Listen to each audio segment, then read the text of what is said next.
जालन्यातनं जालना शहरामध्ये काय घडलंय बघा. जालना शहरात वादळी वाऱ्यासह पावसानं हजेरी लावली.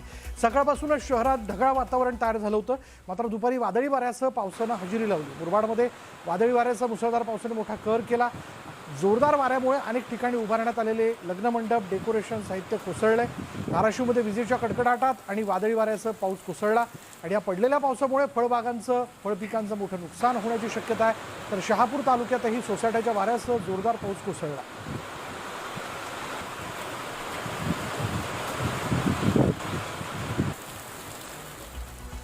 बातमी नंदुरबारमधून. नंदुरबार जिल्ह्यातील सातपुडा पर्वत रांगांमध्ये पावसाचा जोर कायम आहे. धडगाव तालुक्यातील काकडदा आणि खामला परिसरात मुसळधार पाऊस सुरू आहे. वादळी वाऱ्यासह आलेल्या या पावसामुळे अनेक ठिकाणी रस्त्यांवर पाणी साचलं होतं. नांदेड शहरासह जिल्ह्यात काही ठिकाणी दुपारी अचानक पाऊस कोसळला. पावसामुळे उकाड्यानं हैराण झालेल्या नागरिकांना दिलासा मिळाला. वाशिम जिल्ह्यातील मानोरा, मंगरुळपीर तालुक्यातील काही भागात जोरदार पाऊस पडतोय. अचानक आलेल्या अवकाळी पावसामुळे उकाड्याने त्रस्त नागरिकांना काहीसा दिलासा मिळाला आहे. अकोल्यात वादळी वाऱ्यासह अवकाळी पावसाने दुपारच्या वेळेला जोरदार हजेरी लावली. मात्र वादळी वाऱ्यामुळे फळबागांना फटका बसण्याची भीती व्यक्त केली जाते.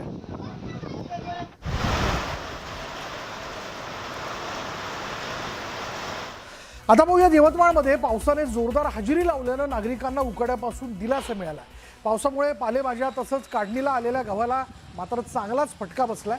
छत्रपती संभाजीनगरच्या फुलंब्री तालुक्यामध्ये पावसामुळे शेतकऱ्यांमध्ये चिंतेचं वातावरण आहे. या पावसामुळे मका, ज्वारी, बाजरी, सूर्यफूल, कांदा पिकाला मोठा फटका बसला.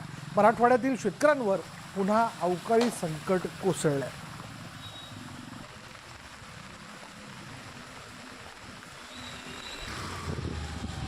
यवतमाळ आणि छत्रपती संभाजीनगरमध्ये अवकाळी पावसामुळे पिकांना मोठा फटका बसण्याची शक्यता आहे. विदर्भात आणि मराठवाड्यामध्ये या आसमानी संकटामुळे परत एकदा उभं पीक आडवं झालेलं आहे आणि शेतकऱ्यांमध्ये चिंतेचं वातावरण आहे.